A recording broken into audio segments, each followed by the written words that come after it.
GT Countdown.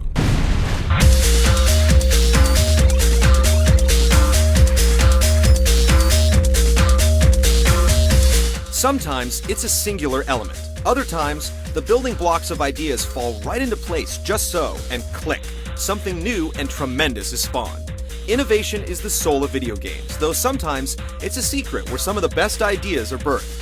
GameTrailers is here to do the archaeology, digging and dusting until the most inspirational, innovative games are brought into the light of day. Number 10.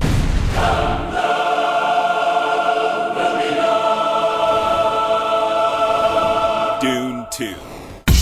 Between the sand and the spice is Dune 2, the patriarch of real-time strategy games. Construction complete.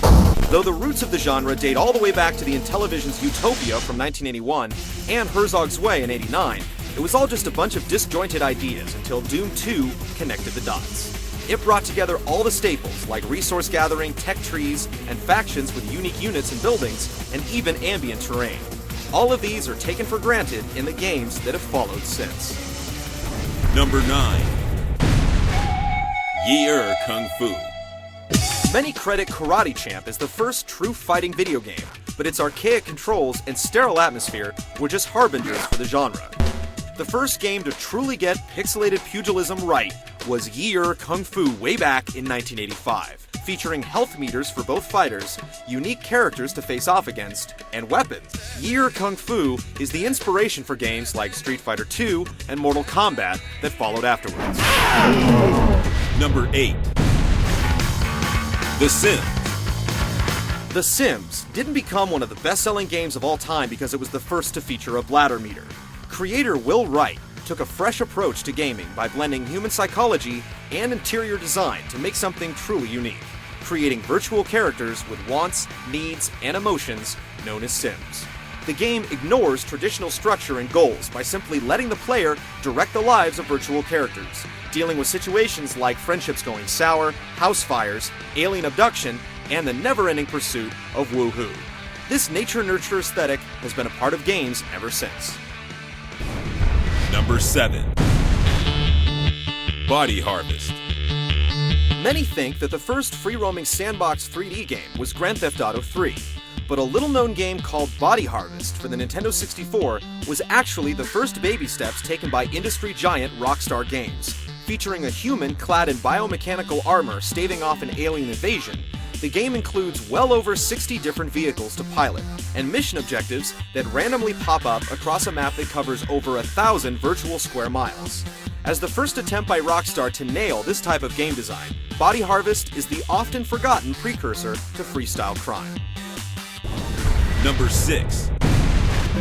Super Mario Brothers.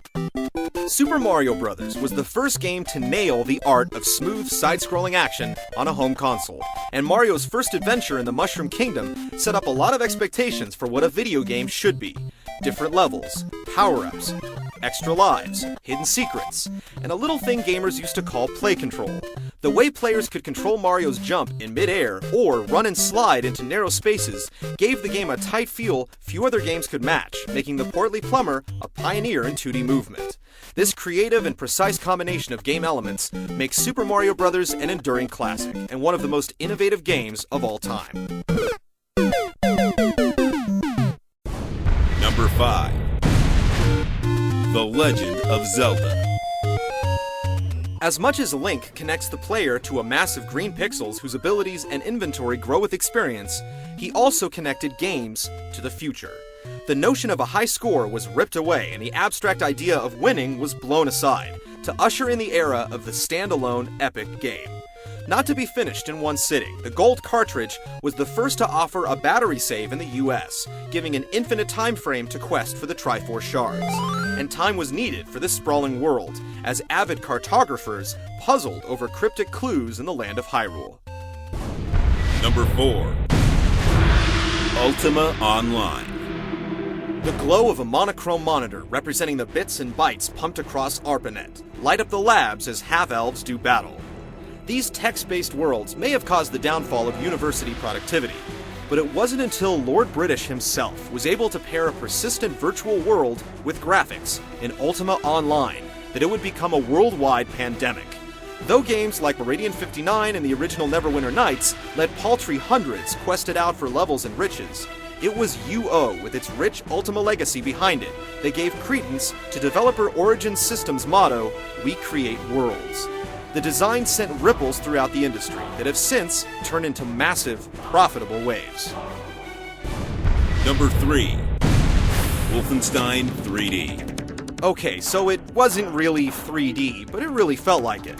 Wolfenstein's 3D-ness may have been inspired by another fake 3D game, Ultima Underworld, but the impressive technical implementation and gratuitous inclusion of a really badass chain gun helped the heroic BJ Blazkowicz escape from the Nazi stronghold and give birth to a new genre in the process. The first-person shooter. Yeah! Arguably the great granddaddy of them all, the fast-paced Wolf 3D and its son Doom left a huge imprint all over the modern gaming landscape. Meanwhile, the corpse of the slightly earlier, though less successful Catacomb 3D is rotting in a crypt somewhere with a bullet in its head. Number 2. Super Mario 64. Just as Mario ushered in sweet, smooth 2D side-scrolling gameplay, so did he usher in the proper way to do 3D. Others tried to beat the plumber to the punch, but none shine the light on the walkway to 3D like Nintendo's most popular mascot. With the now classic camera control, a multitude of moves brought to life with the joy of an analog stick, and all the secrets and objectives popping into the third dimension, Super Mario 64 rests as the penultimate in innovation, straddling the cusps of technology, creativity, and fun. Without it, one must wonder how we'd be navigating 3D environments in the modern age. Here we go! Number 1. The original Pong. Sure, there were MIT tinkerers coding Space War for fun in their ivory castle, and PhD candidates making vacuum tubes play tic-tac-toe. But what blazed the path for all games to follow was a crude simulation of tennis called Pong. Not only did it launch the arcade scene by debuting in pubs littered around the country, it also created the very first home console market. By cutting open the fine line between novelty and acceptability, Pong sneaked into the culture, leaving the door open for all others to follow. From a few lonely pixels on the screen, to the mass of polygons and textures entertaining gamers today, Pong was ground zero.